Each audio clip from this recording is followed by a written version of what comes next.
Buenas tardes a todos. Es una alegría estar nuevamente con ustedes para esta clase sobre los profetas. Esperamos que sea una clase interesante, pero más allá de eso, que podamos aprender cómo leer los profetas. Capaz no tenerle tanto miedo, saber que no es tan complicado como pensamos y saber lo relevante que pueden ser para nosotros hoy en día. Cuando pensamos en los libros proféticos de la Biblia, está bueno reconocer que los libros proféticos de la Biblia hebrea igualan en tamaño al Nuevo Testamento. Entonces, es realmente una gran porción del Antiguo Testamento lo que ocupan los libros proféticos. Entonces, son importantes, son relevantes para la historia de la salvación. Y por eso queremos dedicar una clase hoy a los libros de los profetas. Nuestra palabra profeta viene del griego profetes, que significa hablar en vez de, ser portavoz de, hablar ante alguien o hablar en voz alta. Pero la palabra que tenemos en la Biblia más bien viene del hebreo, ¿sí? De Naví o Sej, que significa vidente, eh, o profeta, ¿no? El texto bíblico se refiere al profeta como un hombre de Dios y soñador, alguien que capaz ve cosas que los demás no ven. Y el vocablo más común en la Biblia hebrea para profeta es Naví, ¿sí? No es tanto el segundo, sino el primero, profeta.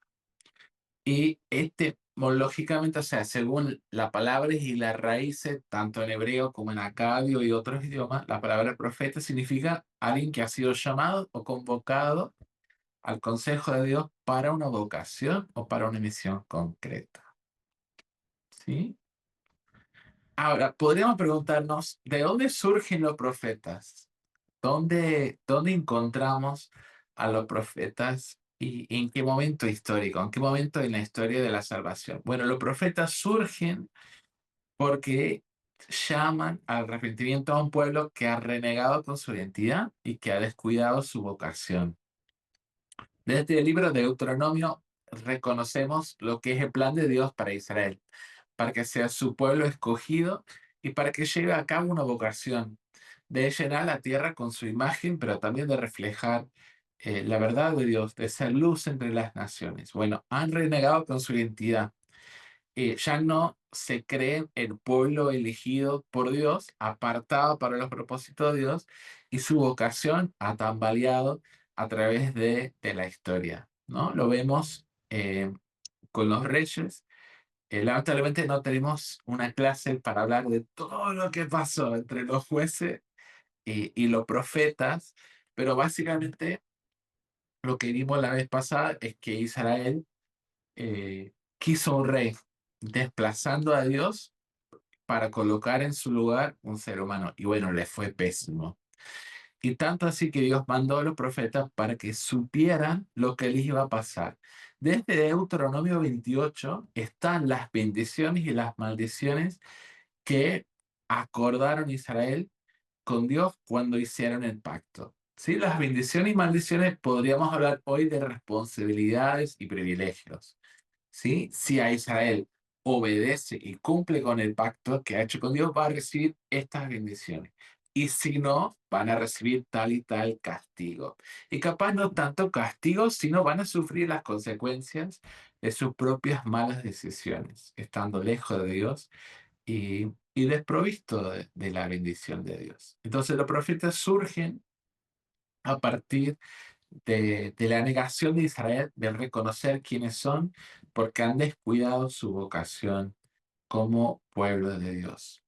Hay dos tipos de retórica que emplean los profetas. Primero, hay oráculos proféticos donde el profeta habla de parte de Dios, como un enviado de Dios. Por ejemplo, Amós 5, 6 y 7 dice, buscan a Yahvé y vivirán, no sea que él caiga como fuego sobre los descendientes de José, fuego que devore a Betel, sin que haya quien lo apague. Ustedes convierten el derecho en amargura y echen por tierra la injusticia. ¿No? Está hablando de parte de Dios, pero también Los profetas hablan como voceros de Dios, ¿no? Donde hablan en primera persona como si Dios estuviera hablando, ¿sí? Detesto y aborrezco su fiesta religiosa. No me agradan sus cultos solemnes, ¿no? Aleja de mí el bullicio, no quiero oír, pero que fluya el derecho como las aguas y la justicia como arroyo inagotable. O sea, Dios mismo pone su palabra en la boca del profeta para hacérselo llegar al pueblo. Dos tipos de oráculos. ¿Qué hace un profeta? Sí, podemos preguntarnos. Tengo 10 cosas que resumen la obra de los profetas. Primero, los profetas comparten los sueños y las pesadillas de Dios. ¿Sí? Los sueños, lo que podría llegar a ser, y las pesadillas, lo que podría llegar a pasar si no se dé lo que Dios quiere. ¿Sí? Comparten las pesadillas, pero también los sueños de Dios. Los profetas hablan como poetas y se conducen como actores. ¿Sí? Es hermoso que la mayoría de las profecías de la Biblia hebrea están en poesía, no están en prosa, están en poesía, porque como vimos con los salmos, la poesía intenta llegar no solamente a la cabeza, pero también al corazón. Dios quiere efectuar un cambio de actitud, de disposición, un cambio de corazón en su pueblo, por lo tanto, habla por medio de la poesía y se conducen como actores. Muchos profetas hacían teatro callejero, hacían cosas que provocaban un espectáculo para que las personas pudieran ver concretizado en alguna acción medio teatral o de un performance lo que estaba sucediendo en el pueblo de Israel en ese momento. Los profetas no tienen miedo de ofender a los demás. Los profetas ya eran bastante despreciados por todos los monarcas, por la realeza, por las personas en poder, y por lo tanto, siendo profeta, no te importaba ofender a los demás con tal de decir la verdad. Los profetas confrontan a los confiados y animan a los desesperanzados. En ese sentido, Jesús también fue profeta, pero Jesús no se metía con los que sabían que eran pecadores, no se metía con los enfermos, no se metía con las personas humildes. ¿Con quién se metía? Con los confiados, con los religiosos, con aquellos que creían que no les hacía falta más justicia de parte de Dios. Por lo tanto, Jesús queda en la línea, en la tradición de los profetas, que confrontan a los confiados y animan a los desesperanzados. Los profetas suelen hablar al pueblo de Dios y no tanto a las otras naciones. A veces pensamos que los profetas se encargaban de las relaciones exteriores, o se encargaban de denunciar a distintos pueblos, pero en realidad su enfoque fue bastante para adentro. ¿Sí? El reclamo de Dios fue más que todo a su pueblo, no a los demás pueblos por su comportamiento.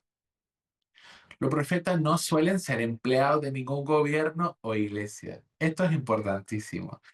Los profetas muchas veces pertenecían a escuelas de profetas, ¿sí? A grupos que vivían como profetas y muchas veces eran nómadas o eran personas que no pertenecían a ninguna institución religiosa y mucho menos al gobierno. Los falsos profetas, ¿para quienes trabajaban? Para los reyes, para los poderosos. Eran personas que buscaban para legitimar ciertas cosas. Bueno, decinos una palabra de Dios. Dios va a bendecir todos los planes que tienen para robar a los pobres, porque Dios sabe lo que necesita. Bueno, esos son los falsos profetas. Pero los profetas de verdad no suelen ser empleados de ningún gobierno o parte de ningún reino o la iglesia o el aparato religioso. ¿Qué hace un profeta? Los profetas no, nos recuerdan que no debemos desafiar a Dios. ¿Sí? No deberíamos tomar a Dios a la ligera. Y los profetas interceden con denuedo, con valentía, y alaban con libertad. ¿Sí? Vemos que no están sujetos siempre a lo que estaba pasando en el momento. Pudieron ver un poco más allá y interceder con valentía a favor del pueblo y alabar con libertad. Los profetas ministran de una manera muy particular según su tiempo y personalidad. Podríamos pensar que todos los profetas fueron iguales, pero nada que ver. Había profetas que eran pastor de ovejas y cabras, como había profetas que se criaron entre los sacerdotes o capaz entre las clases que gobernaban en Israel. Había profetas que eran muy humildes y otros que tenían cierta clase social. Entonces, cada uno, según su personalidad, según su capacidad o su don, según su llamado, se comportaban de una manera distinta. Pero es importante reconocer que los profetas suelen ser rechazados y perseguidos. Eh, Nadie quería ser profeta. Nadie quería ser profeta. Isaías, cuando Dios le dice, ¿quién irá por nosotros? Dice, bueno, envíame a mí, y inmediatamente fue purificado. ¿Sí? No fue una experiencia sumamente agradable en ese sentido. Jeremías directamente decía, no, por humildad, yo no quiero, yo no puedo, no soy el indicado, y Dios insiste que va a ser a través de él, que va a hacer su obra. Entonces, nadie andaba buscando ese profeta, porque nadie andaba buscando ser rechazado y perseguido. Fueron hombres que recibían un llamado muy particular de Dios, y implícito en ese llamado fue el sufrir y ser rechazado por el mensaje que llevaban al pueblo de Dios. Vamos a ver que hay en el tiempo hay diferentes profetas, algunos en simultáneo. Y algunos, si bien pueden haber vivido en el mismo tiempo, vivían en diferentes partes, o en Israel o en Judá. No, juntos tenemos a Elías y Eliseo en el siglo 9 antes de Cristo. Luego en el siglo 8 Jonás, Amós, Oseas, Miqueas, Isaías. Tenemos también profetas de antes y durante el tiempo de la destrucción del templo. Nahum, Sofonías, posiblemente Joel, Habacuc, Jeremías, Abdías, Ezequiel y Daniel. Y profeta de finales del siglo, Ageo, Zacarías, y posiblemente Joel, no estamos seguros. Y luego uno de los últimos profetas, Malaquías. Hay varias ideas erróneas que son comunes entre las personas que desconocen mucho los escritos proféticos. Podemos pensar que su trabajo principal era adivinar el futuro o decir lo que iba a pasar al futuro, pero en realidad no eran adivinos. ¿Sí? Muy pocas veces predicen el futuro. La cantidad de profecías mesiánicas no son tantas como las críticas sociales o como las llamadas al arrepentimiento. Entonces no eran principalmente adivinos, no eran ni locos ni histéricos. ¿Sí? Los ricos, los reyes querían hacer pasar a los profetas como locos y histéricos para que las personas no les hicieran caso, pero no eran locos ni histéricos y no eran fanáticos religiosos. A veces pensamos en esta voz profética que incomoda y todo, y decimos, bueno, son unos fanáticos, y como todos los extremos son malos, bueno, no es así. No eran fanáticos, ¿sí? Venían de parte de Dios con una vocación especial. Los profetas tenían un corazón entregado al Señor. Sabían quiénes eran y lo que les había llamado el Señor. Estaban convencidos de su vocación, que no era una vocación fácil. Eran mensajeros de Dios, eran críticos de la vida del pueblo de Dios. Revelaban a veces el futuro de Dios o del pueblo, pero también eran creativos a la hora de realizar su tarea.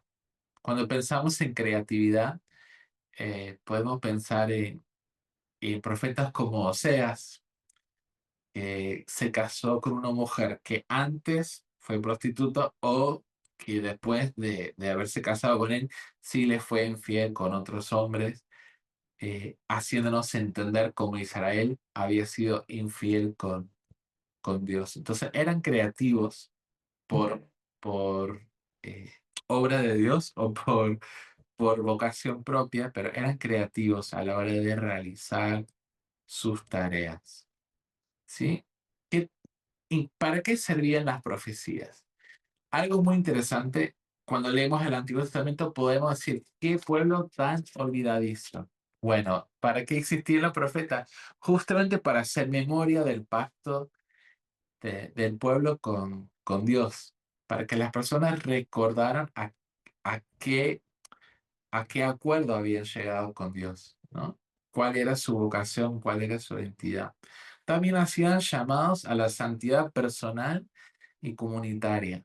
Como habíamos dicho en clase anterior, la santidad es la entrega que uno tiene para Dios, para que Dios pueda realizar a través de uno lo que Dios quiere hacer. Y la disposición para hacernos útiles a Dios. Entonces llamaban a la santidad personal y comunitaria. Los profetas también promovían el shalom de Dios entre el pueblo. Esta característica integral, esta cosa que unía, que traía reconciliación y que traía bienestar al pueblo. Entonces, las exhortaciones a favor de los pobres, a favor de los huérfanos y las viudas promovían el shalom de Dios entre el pueblo. También criticaban a las autoridades religiosas y políticas. Una de las cosas que hoy en día no queda tan bien como criticar a los demás. Bueno, los profetas eran muy criticones. No tenían pelo en la lengua para decir lo que estaban haciendo mal. ¿Sí? Isaías 58, que para mí es uno de los capítulos más poderosos de la Biblia, es Isaías diciendo, bueno, quieren ayunar de verdad, hagan justicia, ¿no? Dejar de comer, de poner cenizas en la cara, en la cabeza, dejar de hacer tanto espectáculo, tanto show, y hagan justicia a los más pobres. Ese es el ayuno que yo quiero. ¿Sí? Entonces criticaban y decían qué era lo que Dios realmente quería de parte de ellos. Eh, Se podría decir que había una campaña en la época de Israel First, como Israel primero, ¿no? Y los profetas decían, bueno, si quieres ser grande, si quieres ser pueblo de Dios, si quieres hacer todo lo que Dios tiene para ustedes, tienen que cuidar a los más vulnerables. Entonces, esa crítica vino de parte de los profetas. También alentaba el pueblo ante el día del Señor. ¿Qué significa el día del Señor? Bueno, el día del Señor eh, se refiere capaz a un día específico y, por supuesto, también al día del juicio, el día final, cuando Dios iba a buscar a los vivos y a los muertos. Entonces, luego vamos a ver que el Nuevo Testamento toma otros sentidos escatológicos, pero había un día de juicio también. Y su trabajo también consistía en profetizar sobre el Mesías venidero, ¿no? De esta persona que iba a ser el rey que no fueron Saúl, ni David, ni Salomón, ni mucho menos los que lo siguieron. Entonces profetiza sobre el Mesías venidero, el que habría de venir para salvar al pueblo. Una de las cosas fue un problema para Israel y lo es para nosotros también hoy, es la idolatría. Y en la Biblia vemos tres categorías de ídolos. Primero vemos objetos visibles dentro de la creación. Un árbol viejo, vemos capaz una montaña alta. Hay objetos que podríamos tener como ídolos, que son visibles dentro de la creación. Pero también hay demonios o fuerzas espirituales malévolas, ¿no? Reconocemos lo que Pablo llama poderes y principados. Y también los profetas señalan los productos de manos humanas, las cosas que tallamos, o esculpimos o pintamos, las cosas que creamos con nuestras propias manos. Entonces podemos confundir por ídolos cosas que ya existen, eh, y podrían estar en juego los demonios, las fuerzas espirituales malignas o los productos de las manos humanas. Cuando adoramos a los ídolos, les damos poder sobre nosotros. Hay un debate teológico que si los ídolos tienen poder por sí mismos o se lo damos a ellos. Solo sé que en la práctica y en la pastoral tienen poder sobre nosotros. Si se lo cedemos nosotros o si tienen por sí mismos, la idolatría ejerce un poder muchas veces en la vida del pueblo de Dios. ¿Qué es un ídolo? Bueno, cuando nosotros somos capaces de pedirle a los ídolos o a las cosas lo que solamente Dios nos puede ofrecer, ahí tenemos un ídolo. Y la idolatría resulta por falta de confianza en Dios y falta de paciencia con Dios.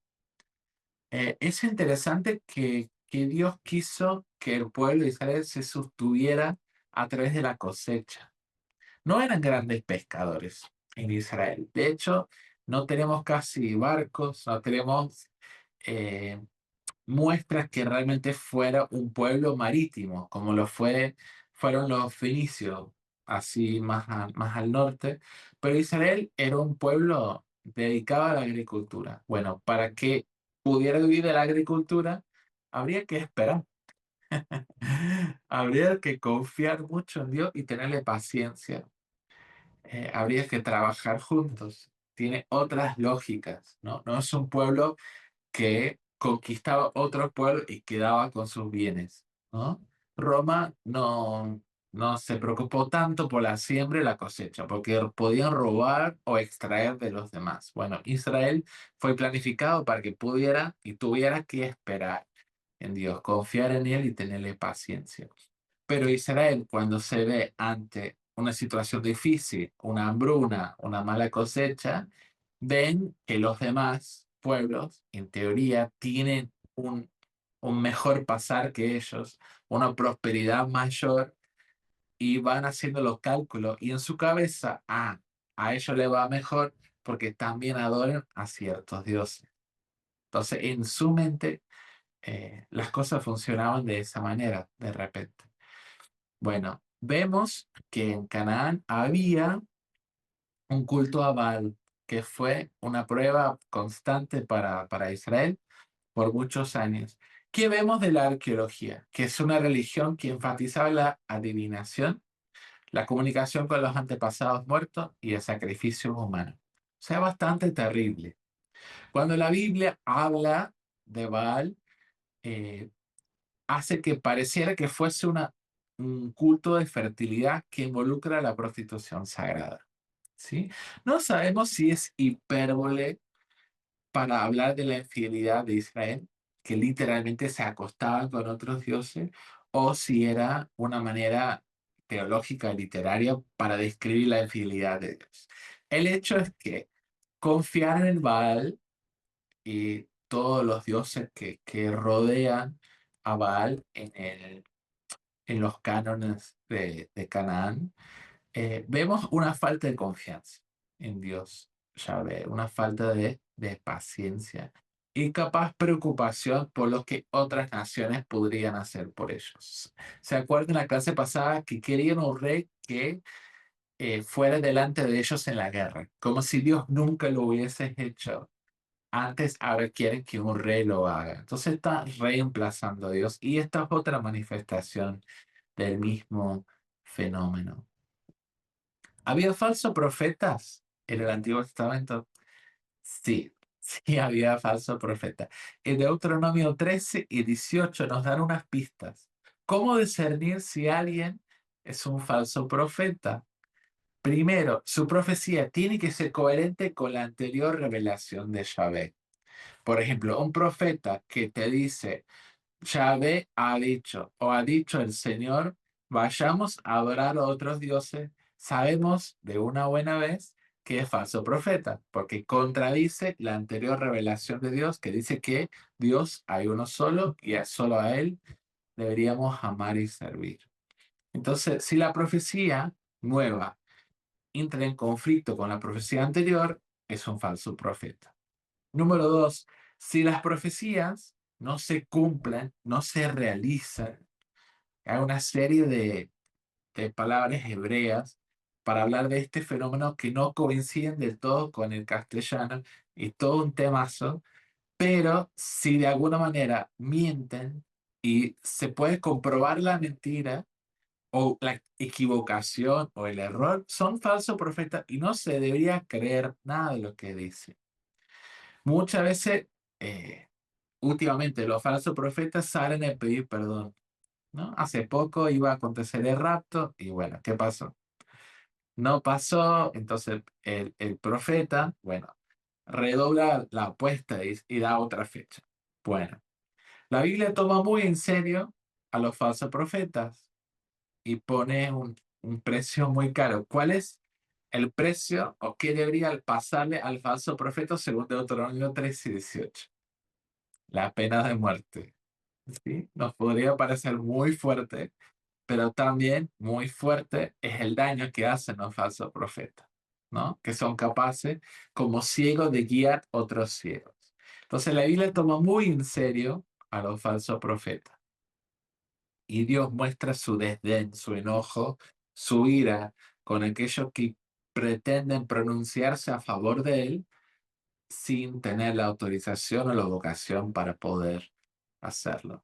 Algunos teólogos que dicen que tomar el nombre de Dios en vano es hablar en nombre de Dios cuando en realidad no tenés una palabra de Dios para poder hacerlo. Es decir, Dios apoya a tal político, ¿no? Dios quiere que gane tal presidente. Eso es tomar el nombre de Dios en vano. Eso es ser un falso profeta, porque Dios no se ha pronunciado todavía sobre estos acontecimientos particulares. Los falsos profetas intentan adivinar el futuro, ¿no? Los falsos profetas hoy se preocupan por el futuro o se preocupan por revelarte cosas que ya vos sabes de vos mismo o que de repente no sabes, ¿no? Y muchas veces pretenden ir más allá de la revelación del Señor, que ya está escrito, que ya está revelado, ¿no? Y haciendo esto contradicen la anterior revelación de Dios. Y lo más terrible de los profetas, falsos profetas de hoy, es que cobran y gozan de renombre, ¿no? Porque buscamos a los falsos profetas. Bueno, mi teoría es que hay falta de confianza en Dios, hay falta de paciencia en Dios. ¿Qué nos ha dado Dios para saber cómo proceder en la vida cristiana? Nos ha dado su palabra, nos ha dado su sabiduría, nos ha dado la oración, nos ha dado la comunidad, nos ha dado eh, su espíritu, nos han dado tantas cosas para que sepamos cómo proceder, ¿no? Y si no recibimos una respuesta en tiempo, en forma, como quisiéramos nosotros de parte de Dios, no deberíamos estar recurriendo al falso profeta para que nos digan lo que se nos antoja escuchar, ¿sí? Porque un profeta que cobra y goza de renombre, nada tiene que ver con los profetas de la Biblia, que la pasaron todos mal. Jesús, el mayor y último de los profetas, ¿sí? En la escuela del profeta de Israel. Y lo pasó mal. Jesús vino a lo suyo y los suyos no lo recibieron. También fue rechazado Jesús por su trabajo profético en Israel.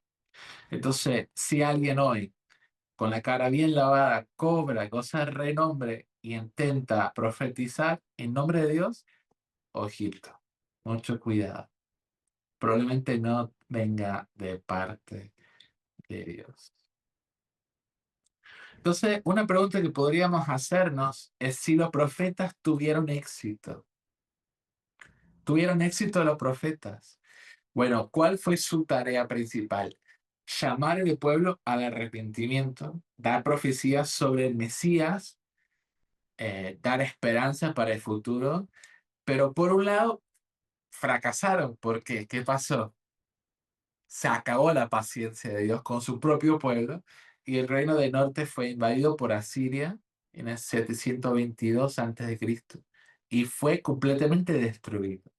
Y el reino del sur de Judá fue invadido por Babilonia en 587 y 6 a.C. y Jerusalén fue destruida, el templo fue destruido. Entonces, por un lado, los profetas fracasaron. Por otro lado, los profetas han dejado un hermoso legado para todos nosotros. ¿Por qué?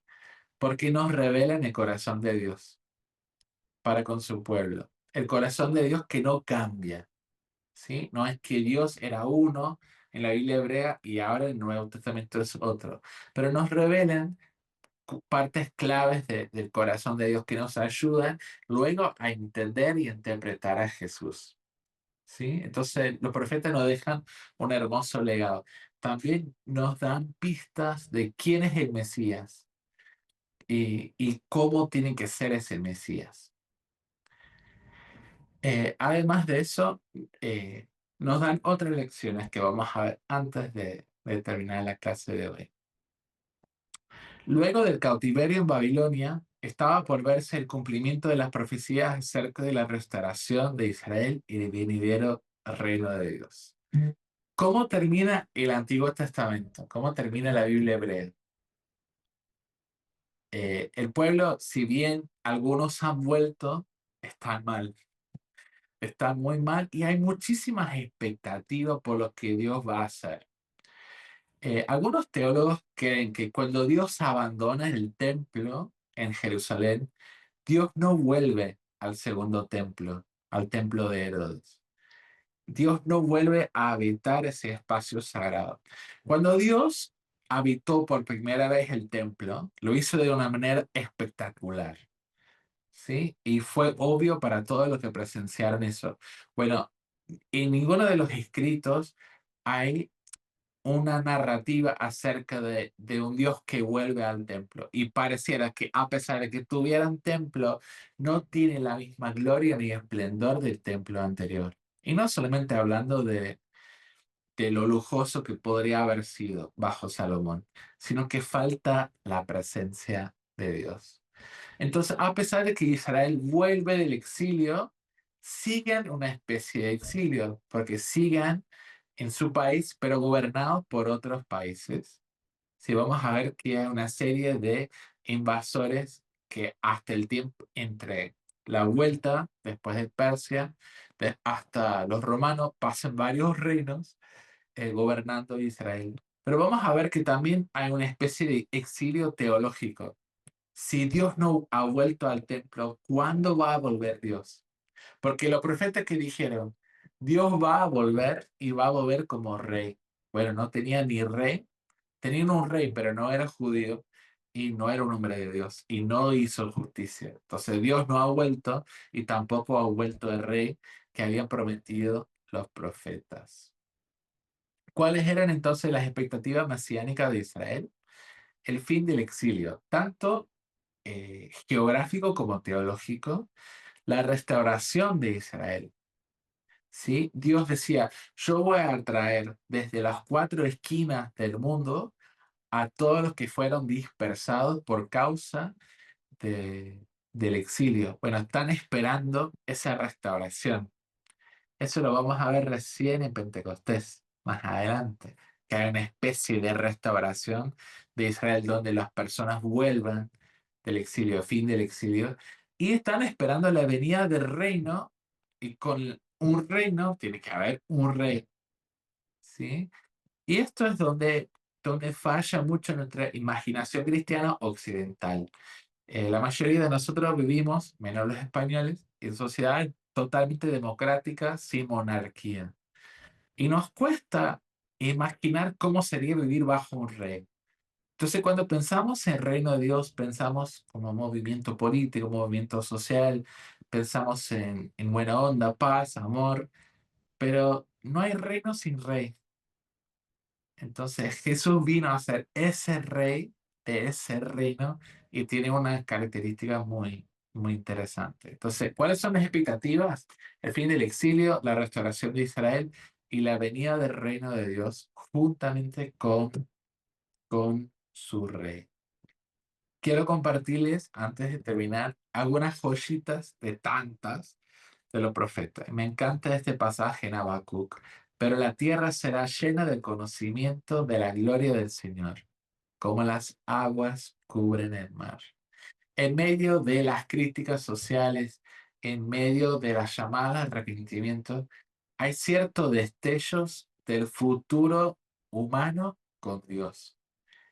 Y se parece a un lugar, una tierra, donde todos conocen y han visto y han experimentado el conocimiento y de la gloria del Señor, como las aguas cubren el mar. Un destello del futuro escatológico eh, que está trayendo Jesús a nuestro mundo. También me gustan los cantos del siervo sufrido o los cantos del siervo. Hay cuatro en Isaías. Eh, Israel, muchos en Israel eran muy orgullosos de la figura del siervo y la figura del Mesías. Pero vaya sorpresa, cuando el Mesías es el siervo sufrido. Pensaban, bueno, alguien va a dar su vida por Israel para que otra pueda gobernar con, con fortaleza y con poder, pero no sabían que el que iba a dar su vida por el pueblo era el mismo que iba a gobernar a la diestra de Dios. Entonces, estos pasajes en Isaías son preciosos porque no solamente nos ayudan a comprender a Jesús y su vocación, pero también nos dan pistas de cómo sería seguir a un siervo sufrido. ¿No? Varias veces los discípulos en el Nuevo Testamento decían, bueno, cuando vengas en tu reino, ¿quién se va a sentar a tu derecha y tu izquierda? Y me imagino a Jesús diciendo, no leyeron Isaías, no han escuchado mis anuncios de la pasión, todavía no han comprendido quién soy y qué pretendo hacer. Entonces, estos pasajes de Isaías son para mí realmente preciosos. Y antes de terminar, quisiera leerles un pasaje de Isaías 65. Este es uno de mis pasajes preferidos de los profetas. Como le dije, hay crítica social, hay llamadas al arrepentimiento, pero también hay esperanza escatológica. Dice así, porque he aquí, yo crearé unos nuevos cielos y una nueva tierra, y de lo primero no habrá memoria, ni vendrá más al pensamiento. Mas gozaos y alegraos para siempre en las cosas que yo he creado, porque he aquí que yo voy a crear en Jerusalén alegría y en su pueblo gozo. Y me alegraré sobre Jerusalén, me gozaré en mi pueblo, y nunca más se oirán en ella voz del llanto ni de lamento. No habrá más allí niño que muera de pocos días, ni viejo que su día no cumpla, porque el más joven morirá de 100 años, y el pecador de 100 años será maldito. Edificarán casas y morarán en ellas. Plantarán viñas y comerán el fruto de ellas. No edificarán para que otro habite, ni plantarán para que otros coman. Porque según los días de un árbol, añosos serán los días de mi pueblo, y mis escogidos disfrutarán de la obra de sus manos. No trabajarán en vano, ni darán a luz para maldición, porque son linaje de los benditos de Jehová, y su descendiente con ellos. Y antes que llamen, responderé yo. Mientras aún estén hablando, yo habré oído. El lobo y el cordero serán apacentados juntos, y el león comerá paja como el buey, y el polvo será el alimento de la serpiente. No hará más daño ni destruirán en todo mi monte santo, dice el Señor. Una cosa que comprueba que de Génesis a Apocalipsis tenemos una sola historia son este tipo de pasajes donde Isaías habla de nuevo cielo y una nueva tierra y Pedro retoma estas profecías en su carta y vemos otra vez en Apocalipsis 21, 22, vemos también cómo estos pasajes aparecen de nuevo. Entonces es realmente emocionante ver que es una sola historia que Jesús no reinventa todo, o Pablo no agarró toda una tradición anterior y después hizo algo nuevo. No es así, es una sola historia. Algunas advertencias de parte de los profetas para nosotros hoy. En primera instancia debemos guardarnos ante los falsos profetas. ¿Sí? Los falsos profetas no quedaron en la antigüedad. Todavía hay muchos falsos profetas, falsos maestros. Y deberíamos trabajar para discernir su mensaje y cuál es su verdadera vocación. Debemos guardarnos también de la idolatría, de cuando se nos acaba la confianza y la paciencia en Dios, volver a confiar con fe, a volver a esperar con fe, ser pacientes en lo que Dios ha prometido. Debemos hacer memoria del pacto que tenemos con Dios, ¿no? Recordar nuestro bautismo, recordar que morimos a nuestro viejo hombre a nuestra vieja naturaleza y que ahora vivimos para Dios. Y es tentador mirar hacia las demás naciones, mirar eh, algunas cosas, mirar a Dios para lo espiritual y mirar a otro para lo material y para lo terrenal. Pero en realidad es a Dios a quien tenemos que mirar y recordar el pacto que ha hecho con nosotros. No deberíamos separar la ética de la adoración a Dios, ¿no? ¿Qué dijo Dios tantas veces en los profetas? Me dan asco sus servicios religiosos, me dan asco sus cultos, son repugnantes sus sacrificios, como si a mí me hicieran falta. ¿Qué quiero? Que hagan justicia, que vivan bien, que cumplan lo que les he pedido, que sea mi pueblo especial, mi pueblo elegido. Entonces no deberíamos separar una praxis, una ética cristiana de la adoración a Dios. Pensar que con la cara bien lavada podemos ir el domingo y tapar todo lo que hicimos en la semana es una ilusión. A Dios le interesa toda la semana, le interesa quienes somos integralmente. Vivamos con justicia y rectitud como manda Dios. Algunos políticos andan diciendo que la justicia social es algo woke, el wokismo y demás. Bueno, les cuento que hay dos palabras en hebreo eh, que se traducen de la mejor manera como justicia social. Cuando los profetas hablan de justicia, hablan de una justicia que previene el pecado, que previene la vulnerabilidad, que previene la opresión.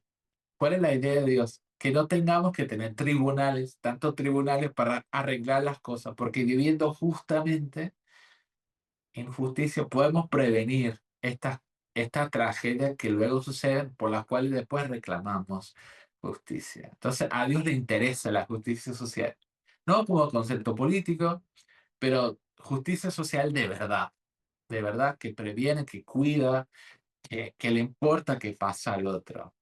Entonces, los profetas están llenos de este tipo de cosas. No podemos reducir la fe cristiana a la justicia social, ¿no? Es un discurso que, que agradaría a ciertos movimientos políticos partidarios, pero la justicia social es mucho más que eso. Es un solo componente de una vida justa y santa y recta delante de Dios, pero es importantísimo. ¿Sí? Y luego la futura realidad de Dios condiciona nuestro presente. ¿Qué dice Isaías? Bueno, Dios algún día va a restaurar Jerusalén, va a ser hermosa, y van a venir todas las naciones a ella. Va a haber un rey que gobierna con justicia. ¿Cuál es el mensaje de Isaías? Como eso es lo que les espera, hagan justicia hoy, vivan rectamente hoy, adoren a Dios hoy, desháganse de los ídolos hoy. Que el futuro de Dios condiciona nuestro presente, que podamos saber qué deberíamos hacer hoy basado en lo que Dios va a hacer una realidad en el tiempo futuro, ¿no? Esto es el tiempo escatológico de Dios y vemos un poco eso en algunas de las profecías más escatológicas de los profetas que Jesús va a retomar y por supuesto, como dijimos, Pedro y Juan en el Apocalipsis. Muy bien, muchas gracias por escuchar. Quisiera ahora escucharles a ustedes si tienen preguntas acerca de los profetas.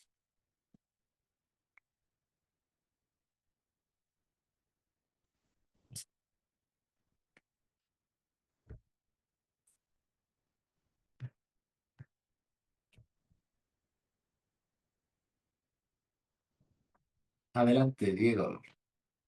Sí, gracias. Tú mencionabas que los profetas iban a escuelas.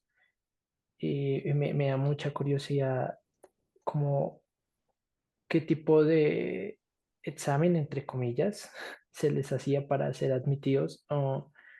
Y en palabras de hoy, ¿cuál era su currículum o cuál era la malla curricular que tenían para poderse graduar y ser reconocidos como profetas oficialmente? Muy bien.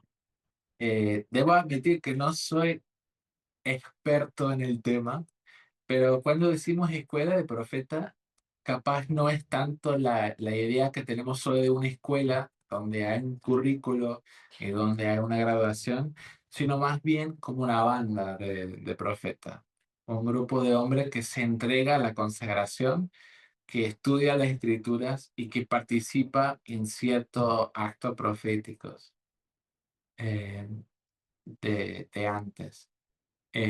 No sé bien cómo era eh, la metodología, pero cuando decimos, por ejemplo, escuela de profetas, podríamos referirnos, por ejemplo, a Isaías. Por ejemplo, el libro de Isaías tiene tres partes: primera, segunda y tercera de Isaías, y no fueron escritos por el mismo Isaías, porque Isaías no vivió 200 años, vivió menos. Entonces, ¿qué decimos? Que de la escuela de profeta de Isaías nacen los demás escritos.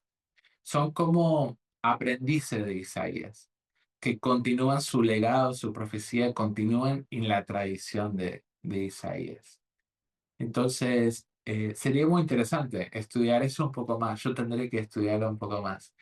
Pero no es como que vos podías anotarte y luego te convertías en profeta. Como dije, nadie eh, en su mente razonable quería ser profeta, porque sabía que le iba a pasar mal.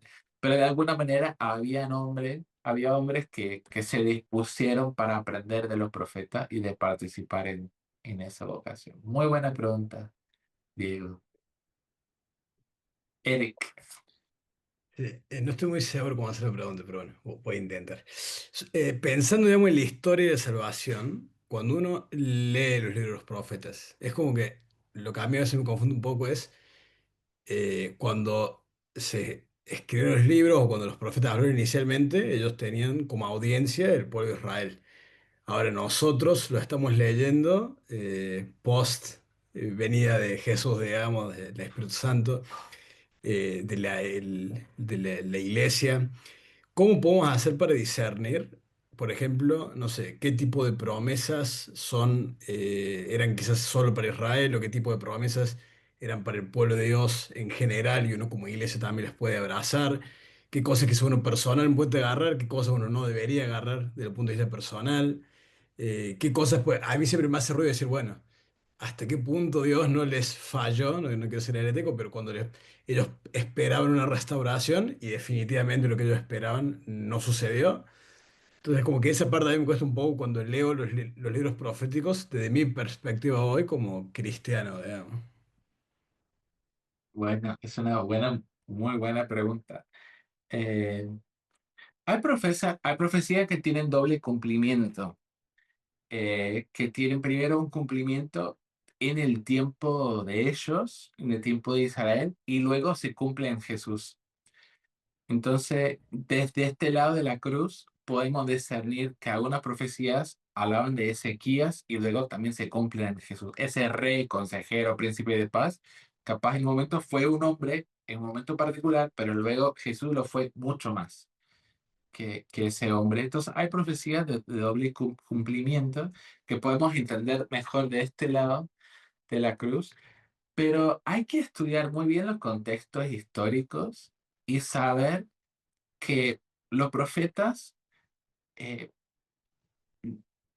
y cómo Dios interactuaba con el pueblo no siempre es algo programático. Sí, intenté escribir esto en una clase anterior y no sé cuán bien lo hice, pero solo porque Dios con alguien hace 1200 años haya hecho algo, obrado de una manera, no quiere decir que lo va a hacer lo mismo con nosotros. Y tenemos que tener la humildad para reconocer que Dios es capaz de tratarnos diferentes según las circunstancias o según los deseos de su corazón.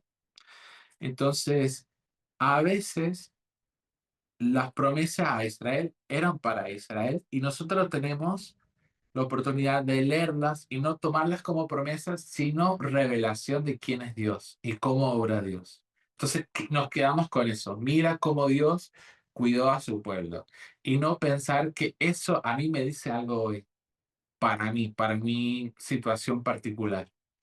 Hay promesas que son para Israel y que no son para la iglesia. Hay cosas que como la iglesia es el pueblo de Israel, bueno, que yo puedo entender.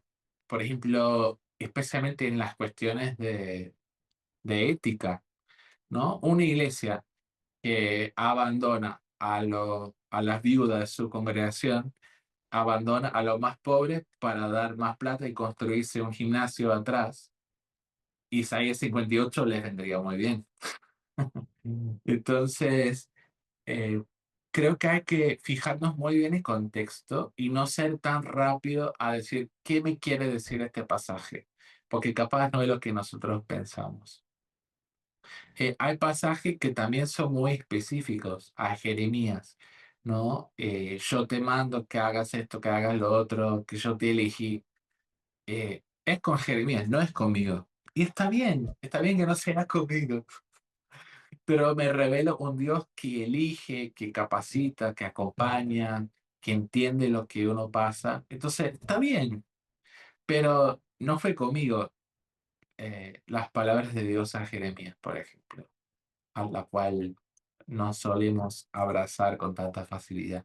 Entonces tenemos que prestar muchísima atención a los contextos. Y para eso tenemos que saber muy bien eh, por qué habla Dios, con quién habla, en qué momento histórico están, si están siendo fieles o si están en rebeldía, si es una profecía escatológica o si era para ese momento. Eh, entonces sí, son un montón de cosas, pero una muy buena pregunta, Eric. ¿Eso ayuda un poco? Gracias, Joana. Sí, sí, sí, definitivamente. Gracias. Muy bien. Soliman, Hola, eh, ¿me escucha? tenés que prender el micrófono para que podamos escucharte.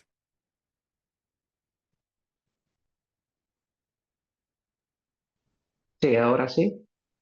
Ahora sí. Vale, perfecto.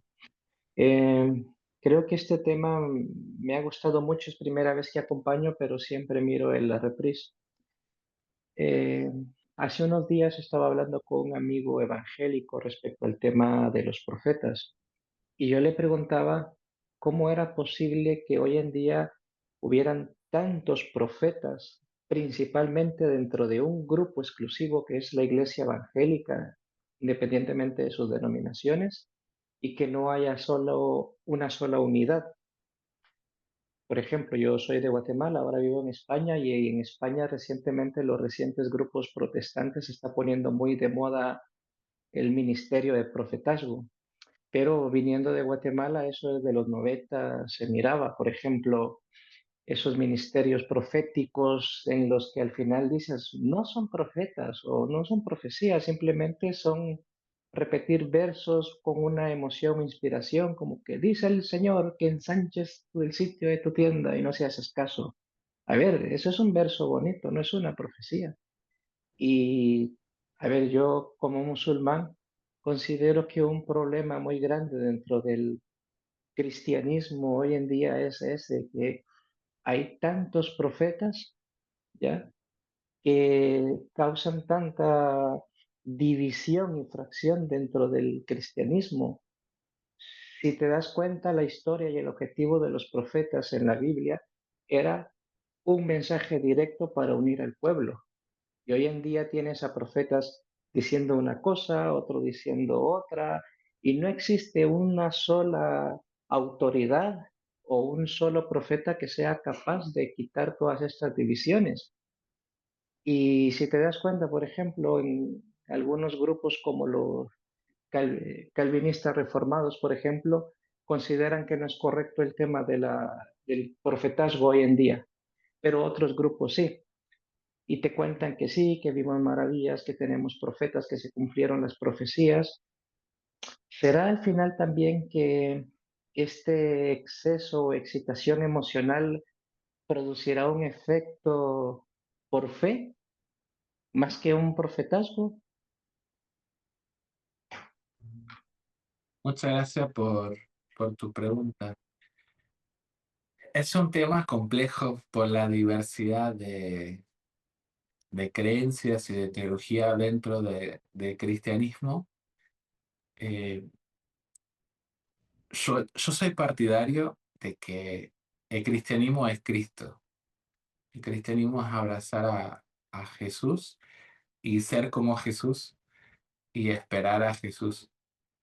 Y personalmente, eh, alguno de las instancias proféticas que se pueden observar de lejos por internet o por personas que me han contado, no me parece que lo que hacen aporta mucho a amar más a Jesús o a seguir a Jesús o a esperar a Jesús.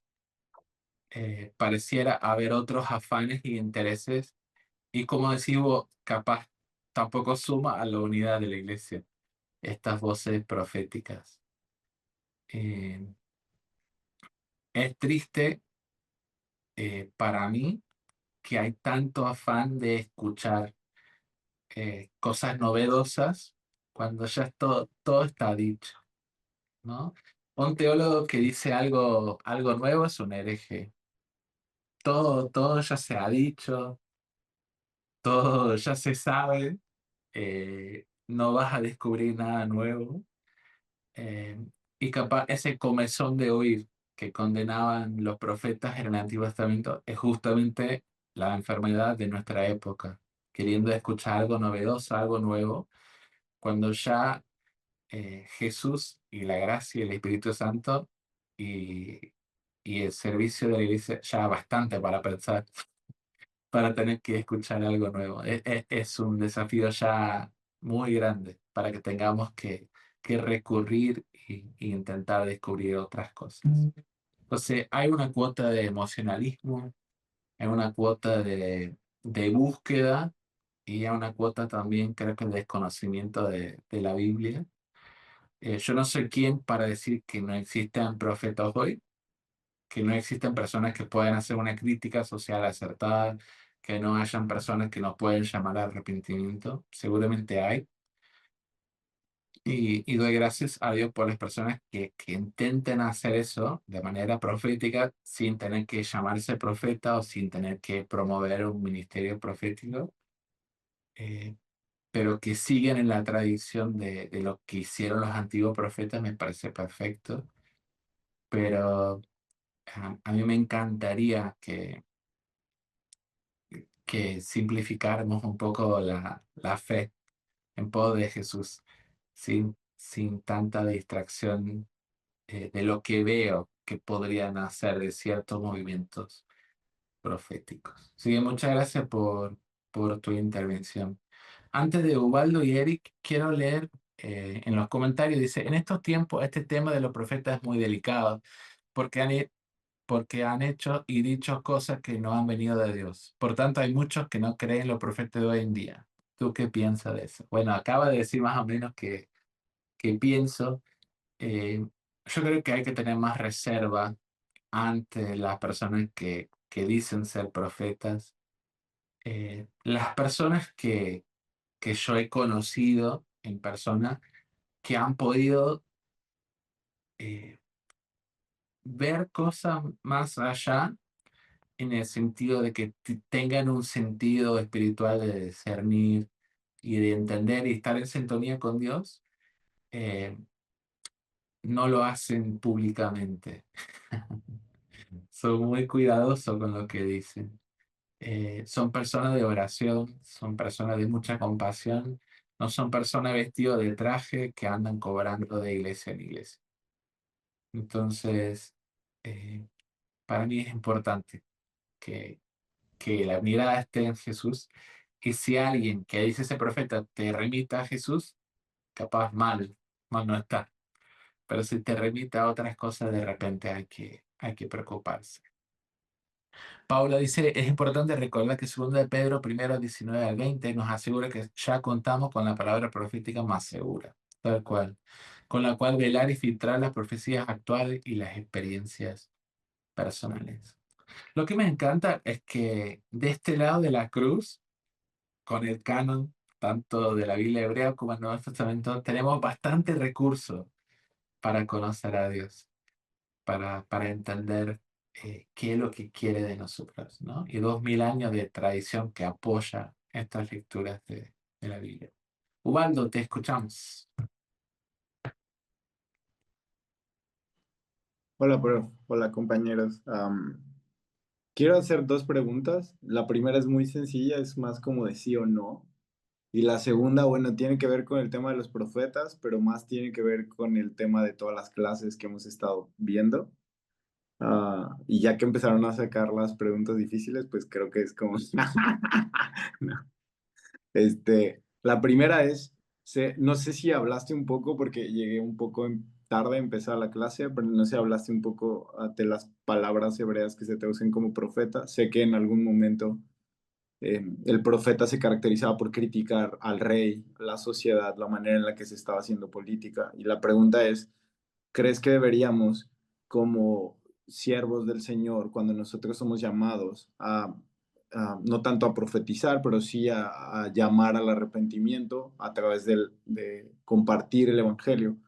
¿Crees que deberíamos ser más valientes para tratar de hacer una crítica mejor elaborada en nuestras predicaciones en contra de específicamente el gobierno, no tanto del comportamiento? Porque sé que tal vez en la iglesia o en el servicio dominical constantemente llamamos a la ética cristiana, pero difícilmente vemos a personajes, aunque sí los hay, que critican al rey.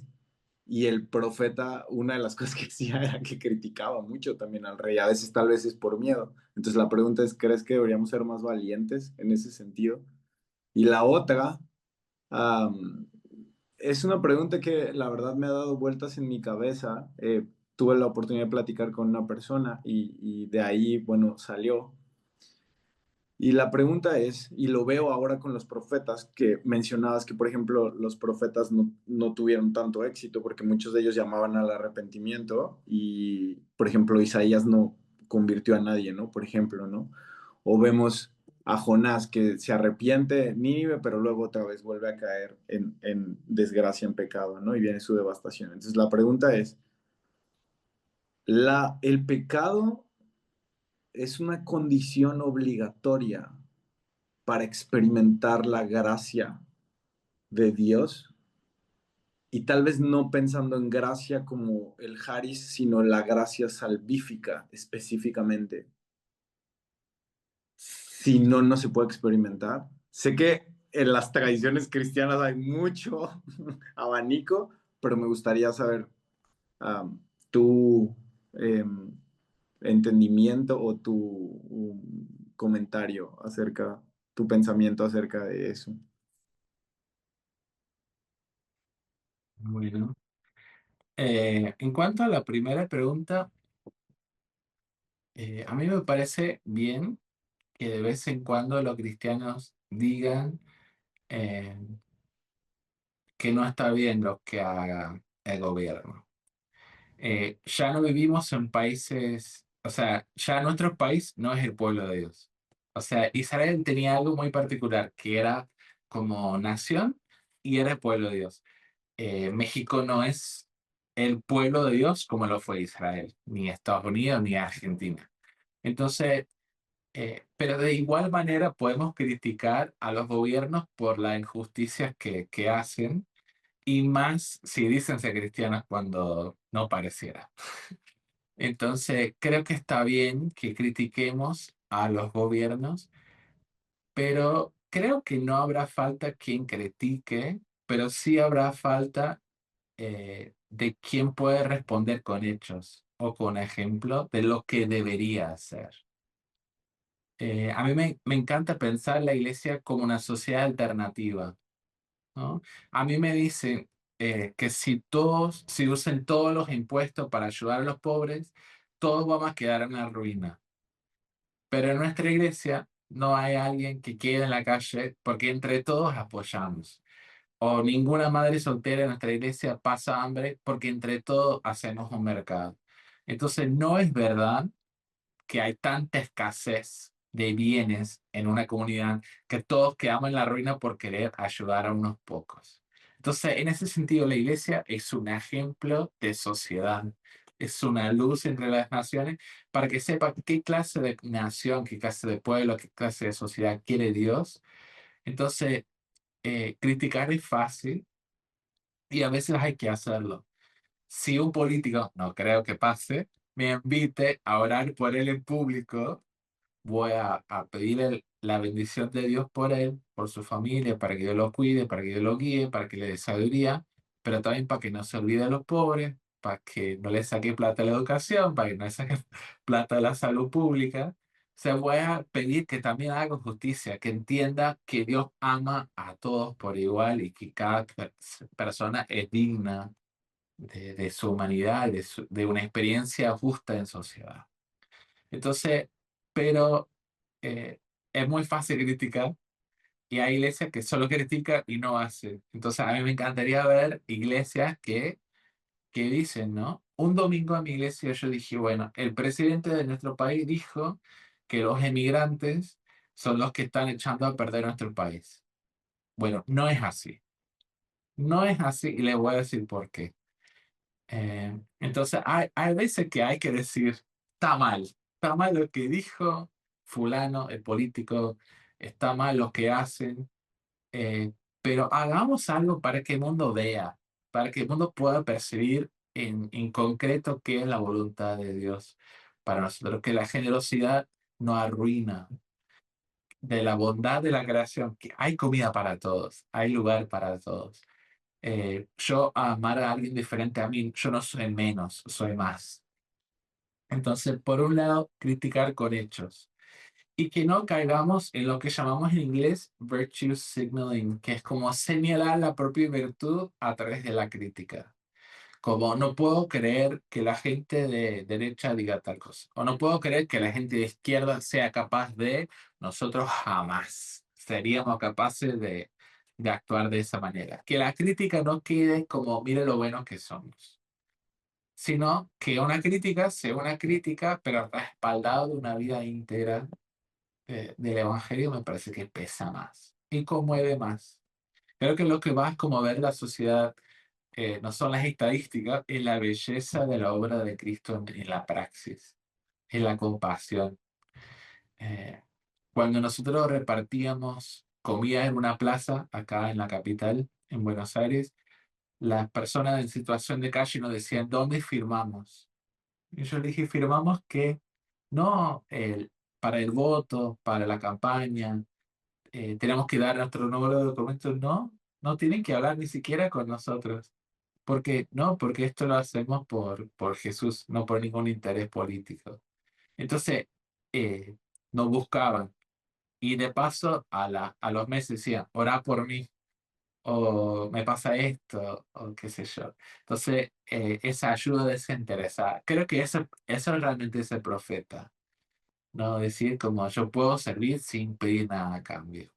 Eso es el profeta. En cuanto a la gracia, eh, no sé si entendí muy bien, pero intento responder. No sé, o sea, creo que no existe ningún ser humano que no le haga falta la gracia. Y todos los seres humanos están desprovistos de, de la gloria de Dios, de la comunión con Dios, que, que es justamente la gracia de estar con Él. Eh, los teólogos dicen que se experimenta la forma de la gracia de Dios de dos formas. Capaz una forma en que todos somos beneficiados por la gracia de Dios, porque salió el sol, porque por el aire que respiramos, como una gracia general, que es la bondad de Dios reflejada a través de la creación, a través de la gente, pero también está la gracia que salva, ¿no? Que llega a nosotros por la sangre de Jesús.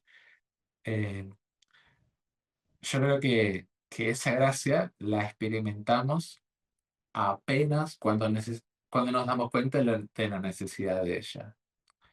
Porque mientras pensamos que estamos sanos, no buscamos al médico. Mientras pensamos que no nos falta la gracia, no la buscamos. Y ahí la historia de Jesús con los fariseos, como bueno, ustedes ya ven, no hace falta que les sane la ceguera, tranquilas. Ustedes ya ven todo. Entonces, creo que la gracia, eh, estamos todos en primera instancia necesitados de la gracia, y la descubrimos recién cuando nos damos cuenta que nos hace falta. Bien, gracias por tu pregunta. Eric, ¿vos querías decir algo? Sí, no para generar debate, solo como para poner un poquito de contrapeso, porque yo solía ser muy de esa mirada de sí, no, no, los profetas era algo de antes, pero bueno, yo creo que también uno por ahí pasa por alto que Pablo insiste mucho en ambicionar el don de profecía, de que no necesariamente don de profecía es lo mismo que ministerio profético, que no necesariamente implica lo mismo cuando Pablo está hablando de don de profecía, de los profetas, de la misma manera que cuando habla del apostolado no significa lo mismo que eran los 12 apóstoles que fueron el fundamento, digamos, ¿no? Y creo que por ahí sí hay lugar para lo que es el don de profecía, en el sentido de que quizás creo que por ahí por donde Pablo iba, de aprender a escuchar a Dios. Definitivamente no nos va a decir nada nuevo, pero nos va a ayudar a discernir quizás su voluntad y su mensaje en la situación que estamos viviendo. Yo creo que eso es bastante bíblico, ¿no? Pues se nos prometió el Espíritu Santo para guiarnos, para recordarnos lo que Jesús nos enseñó. Bueno, yo creo que a veces por ahí eso es incómodo, porque es incómodo exponerse a no afirmarse en el propio sabiduría de uno y en el propio entendimiento, sino de creer que hay un Dios vivo que me habla hoy, que me desafía hoy y que tengo que aprender a escucharlo. Y creo que desde ese lugar, entender el don de profecía, hay mucho que, por ejemplo, podemos aprender quizás, ¿no? De los momentos más carismáticos y qué sé yo. Definitivamente hay muchos abusos, hay muchas cosas que hay que filtrar, que hay que dejar afuera, pero a mí lo personal me fue un poco un desafío de darme un poco eso, a ver que hay verdad bíblica también y que uno puede aprender de eso y bueno, no sé, como para poner un poquito de contrapeso, pues yo creo que a veces en algunos círculos es tanto hincapié en la parte profética como básicamente como si fuera simplemente denuncia política que creo que después es imposible leer a Pablo y entender lo que está diciendo, por ejemplo, porque tenemos una mirada muy cejada. O sea, creo que a veces leemos en el ministerio profético desde nuestro punto de vista moderno, entonces hay que tener un poquito de cuidado, nada más, como para traer un poquito de contrapeso de discusión. No quiero poner a postura firme ni nada, pero creo que hay que tener un Ah, poquitito de cuidado, ¿no? perfecto. Yo entiendo el ministerio profético hoy desde el Nuevo Testamento como compartir una palabra oportuna, ¿no? Que una persona que esté en sintonía con Dios por una contemplación, meditación previa, una vida de oración entregada a Dios, y alguien que está al tanto de la circunstancia también que vive la gente. Eh, es muy fácil opinar sobre la vida de los demás y repartir consejos, pero realmente decir algo de parte de Dios requiere, como decís vos, una escucha no solo a Dios, sino a las personas que están viviendo lo que viven. Eh, muchas veces cuando mis amigos han ido a escuchar a un profeta, no suelen decir, me dijo que le pidiera perdón a mi padre. Me, me dijo que amara más al prójimo. O sea, las cosas que son muy obvias y necesarias, que los niños en la clase de niños te pueden decir que haga falta, a veces la pasamos por alto, a favor de algo más llamativo, algo que tengan que ver con el progreso, con la prosperidad y demás. Entonces, eh, me parece interesante, como decimos, pesar lo que dice acerca de los dones en el Nuevo Testamento con lo que fue realmente la vocación profética en el Antiguo Testamento. Por dar un ejemplo concreto, hace un par de semanas, el grupo discipulado, un hermano de la iglesia me compartió sí, un salmo eh, que justo lo que yo necesitaba para meditar, bueno, no es, como vos dijiste, en lo privado, nada escandaloso. Yo lo tomé como, bueno, una palabra fresca de parte de Dios. El salmo yo lo conocía desde chiquito, pero en este momento Dios lo usó de una forma particular para hablarme de la situación que yo estaba viviendo. Bueno, entonces, bueno, en ese sentido digo, hay lugar ahí, ¿no? Y eso yo creo que es un Dios vivo, palabra viva. Entonces, bueno, yo coincido con lo que dijiste, ¿no? No es lo que uno está acostumbrado cuando uno mira el ministerio profético. Ya definitivamente cuando alguien se llama profeta, todas esas cosas ya me hacen ruido, pero yo creo que si uno logra sacar toda esa cáscara, después hay un lugar para que uno puede aprender, digamos. Sí. Perfectamente. Con todo lo que he dicho, como decís vos, yo no he querido limitar a Dios y de las maneras que Dios quisiera obrar.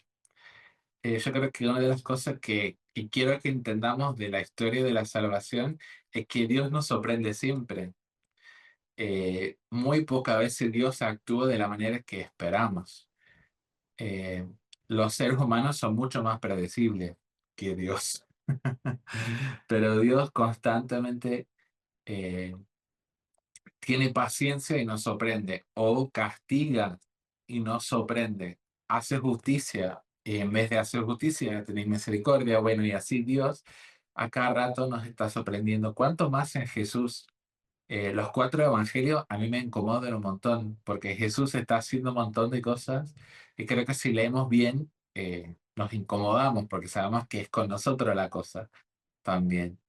Así que sí, la idea no es limitar a Dios, sino tratar de que realmente sea Dios quien hable y nosotros quienes escuchamos. Juan, te escuchamos. Buenas, ¿qué tal? Un gusto escucharlos.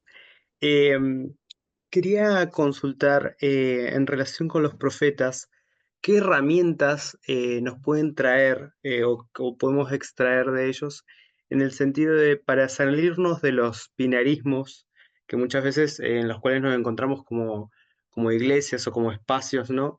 Eh, por un lado, como, no sé si me voy a entender, pero por ejemplo, hay como perspectivas más progresistas o incluso ya liberales bueno, que tienen una determinada perspectiva sobre el tema de la sexualidad, eh, pero que son los que más enfáticamente se pronuncian en favor a la justicia en determinados aspectos, ¿no? Y hay otros que, por ejemplo, se cuidan muchísimo sobre el tema de la santidad y cómo entenderla y un montón de cosas así, y en cambio niegan toda perspectiva de justicia social, ¿no? Entonces, bueno, creo que a veces como que como iglesias, como espacios, nos quedamos frente a estas dinámicas y que nos generan también como una cierta confrontación a la hora de decir, bueno, ¿a qué iglesia voy? ¿A qué espacio acompaño? ¿En qué espacio estoy militando, por así decirlo? Porque veo que bueno, que por un lado hay tendencias que jerarquizan y que se posicionan en torno a determinadas personas y, y otras que, bueno, que sostienen perspectivas contrarias y a veces uno apoya en un 40% de esto, pero también dice que esto es importante, entonces un poco esa situación eh, de cierta dificultad y en alguna medida pérdida de referencias también, ¿no? Creo que antes, o bueno, actualmente también hay, pero en un momento como que teníamos fuertes experiencias de gente profundamente evangélica, pero con un sentido de justicia muy claro que se podía poner a dialogar y que me parece que ahora estamos como un poco en una situación bueno, ir aprendiendo y que se vayan generando esas nuevas figuras. Así que nada, quería consultar en relación con eso. Muy bueno todo. Buena pregunta profunda, amigo Juan.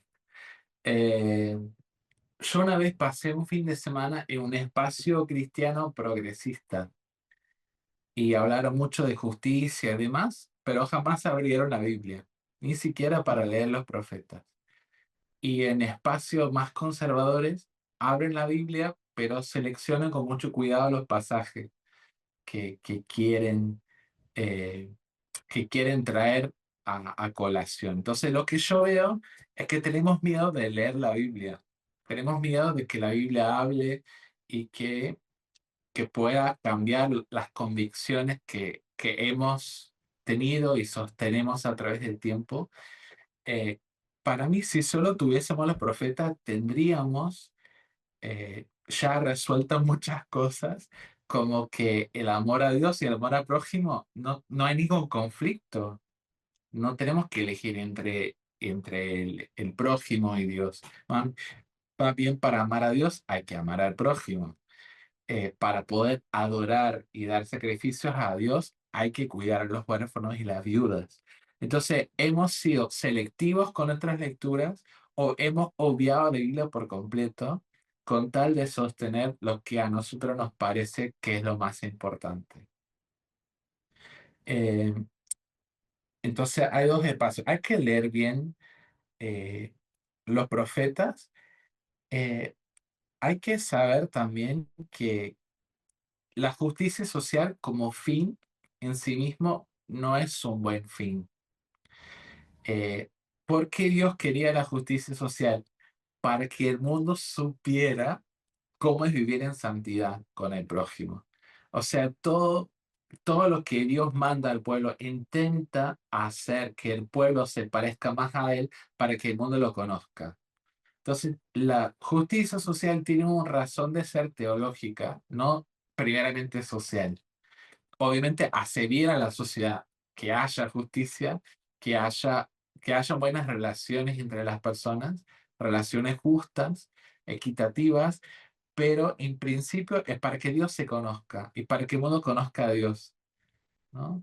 Y si cuando Dios describe los nuevos cielos y la nueva tierra, describe un lugar de justicia, de shalom, de bienestar, obviamente es lo que Dios quiere eh, que exista entre nosotros hoy. Entonces no podemos ser selectivos con la escritura o solamente elegir los pasajes que más queremos. Y creo que gracias a Dios, además de los profetas, tenemos a Jesús, que para mí es el gran integrador de todas las espiritualidades. Si los profetas hablaban mucho del arrepentimiento, o si hablaban mucho del comportamiento social, o si hablaban mucho de mucha crítica, Jesús es quien une todas estas corrientes en su propia persona, ¿no? La mayor revelación de Dios, la imagen visible de Dios invisible, logra unir todas estas perspectivas, todas estas preocupaciones y como hombre Dios vive íntegramente el Evangelio delante de nosotros para que lo veamos y para que le sigamos. Entonces, eh, tanto conservadores como progresistas hablan mucho de Dios y poco de Jesús. Y tenemos que hablar más de Jesús, porque Jesús incomoda al progre y incomoda al conservador. Jesús incomoda absolutamente a todos, ¿no? Entonces tenemos que buscar más de Jesús y que Jesús también sea una clave hermenéutica para leer los profetas, para que no leamos solamente lo que nosotros queramos, sino todo lo que los profetas tienen para decirnos. Entonces, Dios quiera que podamos superar esta dicotomía falsa, ¿no?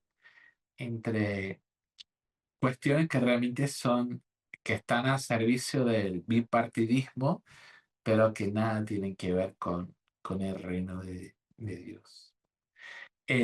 Churleis quería hacer un aporte. Te escuchamos.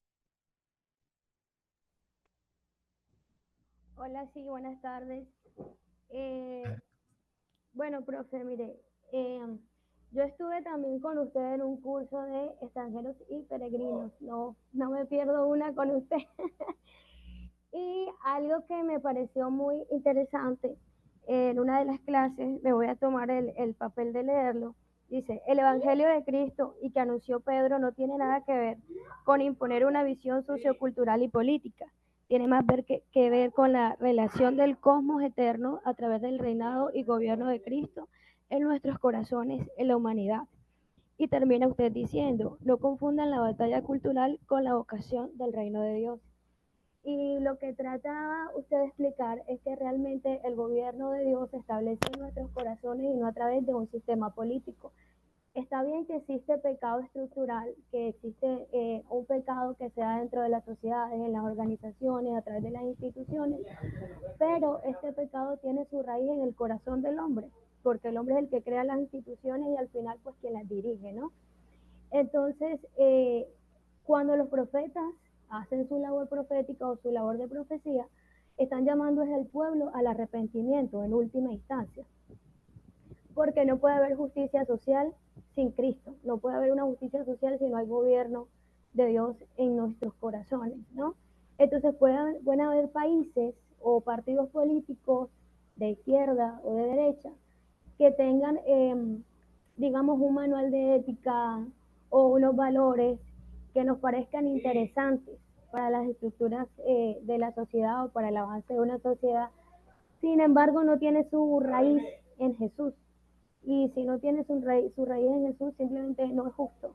Porque Dios dijo a través de toda la escritura, no hay justo ni uno.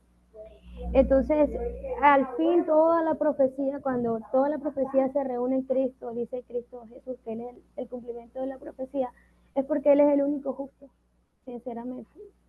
Y él dice también, cuando yo sea levantado, pues a todos atraeré a mí mismo, y creo que ahí está el cumplimiento de la palabra, ¿no? Ya sea profética, ya sea política, ideológica, etcétera, etcétera, todo tiene que ir a la fuente, a la raíz, en última, que es Cristo. Y un libro que me parece muy interesante, yo estudio sociología, un libro que leí del doctor Antonio Cruz, que se llama Sociología, una desmitificación. Y él habla desde la sociología desde un punto de vista cristiano y dice que el primer sociólogo, desde su perspectiva, fue Amós, porque a pesar de todas las críticas sociales que hicieron los profetas, Amós se atreve a decir que el origen de todo lo que está pasando en el pueblo es que se ha desviado, ¿no? Que no conoce a Dios. Entonces, al final la sociología es eso. Nosotros como sociólogos damos cuenta de la sociedad, pero jamás llegamos al foco, porque el foco es un corazón que está desviado, un corazón que no conoce al Señor. Buenísimo. Muchas gracias por tu aporte muy valioso. Eh, como Israel esperaba que la prosperidad viniera de la mano de otros dioses o de la mano de otros países, nosotros podemos esperar que de nuestro propio político venga la prosperidad o que venga la justicia social. Eh, Eso no quiere decir que tenemos que ser totalmente apolíticos, pero jamás poner nuestra esperanza en los políticos. Jamás esperar que los políticos haga que se expande el reino de Dios entre nosotros, ¿no? Ser realista, voy a votar por la mejor propuesta, voy a votar por el que me parezca que, o la que me parezca que realmente es capaz de cumplir con lo que promete, que tiene un buen plan de gobierno y demás, pero nuestra esperanza no está ahí, nuestra esperanza está en Jesús. Y como dije, de alguna manera lo que hace la iglesia también es política en el sentido de que estamos en la polis, en la ciudad, y nosotros vivimos juntos, o sea, hacemos vida en comunidad. Entonces también lo que hacemos de alguna manera demuestra el deseo de Dios para el mundo. Es una forma de hacer política no partidaria basada en el reino de Dios y como decís vos, lo que Jesús pretende hacer es con todo el cosmos, no solamente a través de un partido político que se reelige cada 4 años. Muchas gracias por tu aporte. ¿Alguien más? Antes, sí, Milena, te escuchamos. Gracias, tampoco encontraba la manita en el celu. Buenas tardes aquí a todos. Bueno, ando con los pensamientos un poco, o sea, encontrados, a ver si los puedo decir. Bueno, estaba pensando en esta vocación profética de la iglesia, en el de anunciar las buenas nuevas, de ser testigos y también de denunciar las injusticias, por ejemplo, y como unas, no sé, expresión de eso. Bueno, recientemente estábamos estudiando el libro de Habacuc, ¿no? Y cómo Habacuc hace un diagnóstico de la realidad en la que vive y toda esa carga que tenía de denuncia, igual se la expresa en un lamento al Señor, ¿no? En oración, en este canto, ¿no? En este pregunta y respuesta, pregunta y respuesta que tiene con Dios. Y bueno, en el libro no se ve explícitamente que él habla con el pueblo, digamos, ¿no? pero sí como todavía estoy meditando y estudiando eso, pero sí me parece interesante que después de la última, de ese canto tan bonito que empieza diciendo aunque la higuera no florezca, ni en las vides haya fruto, ¿no? Toda esa crisis, porque ahorita en Bolivia estamos justamente en una crisis moral, política, económica, social, medioambiental. Entonces, bueno, ha sido, creo, providencial del Señor que podamos estudiar este libro ahora. Pero Habacuc termina diciendo que, que Dios le fortalece, ¿no? Para, no sé, como que le da pies, se me dio el nombre ahorita, pero como pies de venado, digamos, para que pisen las alturas, algo así. Y con en ese contexto de las alturas y que eran los lugares donde iban los, digamos que, por decir ahorita, profetas de la luna, de otras cosas que había. Entonces, como Habacuc tiene ese sentido de misión de ir y denunciar justamente eso, ya con la esperanza segura en el Señor de hacer lo que tiene que hacer. Y bueno, mi pregunta, o sea, ahí lo he encontrado, es que paralelamente en mi grupo uno de los grupos de la iglesia de jóvenes profesionales, estamos viendo el cuidado de la creación, esperanza para toda la creación y demás, ¿no? Y comentábamos de ahora qué hacemos como esa semillita de mostaza de traer una buena nueva aquí no sé, en cuanto a creación de Dios en la naturaleza, no sé, algo que hacemos. Y parte de la respuesta de la iglesia era, no, por qué creemos que la iglesia tiene que solucionar todo? Hay las ONGs para hacer eso, ¿no? Un poquito lavándose las manos o siendo, o sea, como que tenemos que predicar eh, y ya, y que los hermanos hagan en sus diferentes organizaciones de sus barrios, digamos, ¿no? Algo así. Entonces, un poco sí me desanimó eso, pero ¿cómo? No sé, cómo llamar nuevamente a la iglesia a que cuidado se aísle ya también, ¿no? O sea, cómo, no sé, eh, o predicar la palabra de Dios y bueno, saber que es igual como los diferentes terrenos, como la parábola del sembrador, no sé, eh, cómo seguir la vocación profética de Dios ante las diferentes, ¿no? O sea, en Habacuc es diferentes, digamos, Babilonia, ante esos diferentes reinos totalitarios que pueden en diferentes formas presentarse en nuestro mundo actual, ¿no? No sé si hay algo que quieras comentar, amigo, gracias. Gracias a vos. Eh, Uno de mis teólogos favoritos, profesor de ética, dice que la tarea de la iglesia es ser iglesia. No es ser ONG, no es ser gobierno, no es ser como una especie de partido político. Sin embargo, como iglesia somos llamados a dar testimonio de la voluntad de Dios para la creación, para la sociedad. Eh, Pienso que una iglesia chiquita en Cochabamba no tiene por qué resolver todos los problemas de Cochabamba, ni lo podría hacer si quisiera. Pero sí limpiar la plaza a la vuelta de la iglesia para que los niños puedan jugar sin cortarse con vidrio roto o sin tener que pisar cosas desagradables o ver cosas que no tienen por qué ver. Pienso que la iglesia puede dar testimonio y como los profetas hacían teatro callejero, las iglesias también pueden hacer cosas simbólicas que demuestran la voluntad de Dios para el mundo. Llevar regalos de Navidad a la cárcel. Decir, Dios no se ha olvidado de ustedes. No vamos a poder acompañarlo de repente todo el año con todas las cosas que necesitan, ¿no?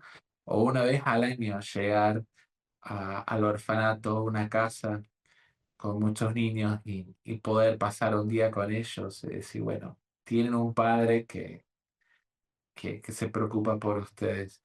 Eh, pero desentendernos y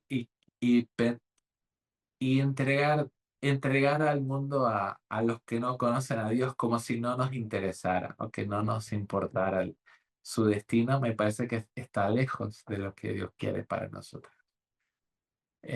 pero no podemos ocuparnos tanto que se nos olvida predicar. Entonces ahí otra vez volvemos a esta dicotomía. ¿Cómo predicamos, enseñamos o cuidamos? Bueno, predicamos a través también del cuidado.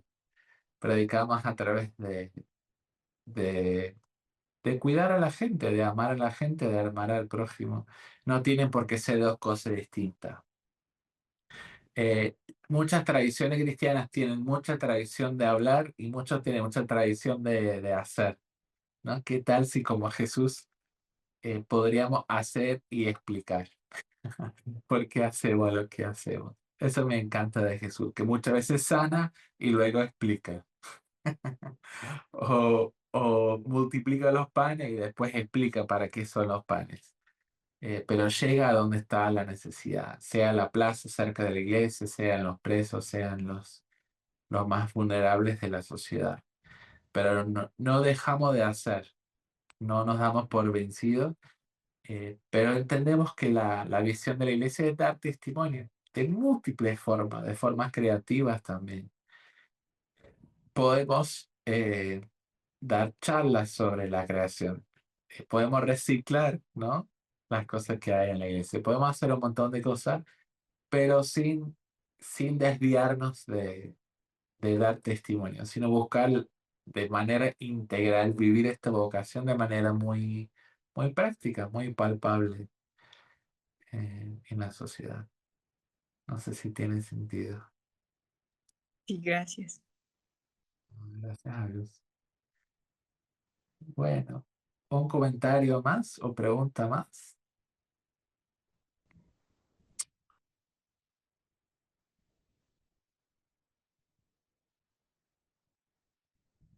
Como comentario, nomás muy buenos los aportes que hicieron la gente, me dejaron pensando mucho, así que gracias a todos. Y estoy muy agradecido con Dios por ustedes, por las preguntas que mandan acá en el chat, por micrófono, también por email, las preguntas que recibo, porque hace mucho más rico el tema, a que yo estuviera hablando solo. Así que muchísimas gracias por acompañarnos y por estar en esta clase. Seguimos ahora con el Nuevo Testamento, seguimos descubriendo la historia de la salvación. Así que muchísimas gracias, que Dios les siga bendiciendo.